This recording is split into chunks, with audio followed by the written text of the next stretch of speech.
श्री स्वामी समर्थ. उद्या संकष्ट चतुर्थी. एक उपाय करायचा आहे. आईने उद्या आपल्या देवघरात गणपती बाप्पाची छान पंचोपचार पूजा करायची आहे. मंदिरात जायचं आहे. मुलं येत असतील बरोबर घेऊन जा. बरोबर जाताना 2 शहाळे बरोबर घेऊन जायचे आहे. एक शहाळं गणपतीला अर्पण करा. अर्पण करताना मुलांविषयी जी इच्छा असेल बोलून घ्या, प्रार्थना करा गणरायाला. बाप्पाच्या मंदिरातून बाहेर येताना कोणी गरीब व्यक्ती असेल तिथं एक शहाळं त्या गरीब व्यक्तीला दान करायचं आहे.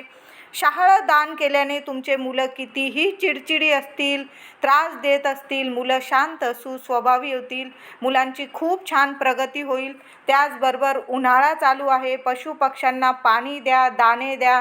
कुत्रे असतील किंवा तुमच्या घराजवळ गायी असेल, गोमाता, त्यांना काहीतरी गोड घास खाऊ घाला. कुत्र्यांना गोड घास खाऊ घालू नका. कुत्र्यांना एखादी ताजी चपाती खाऊ घाला.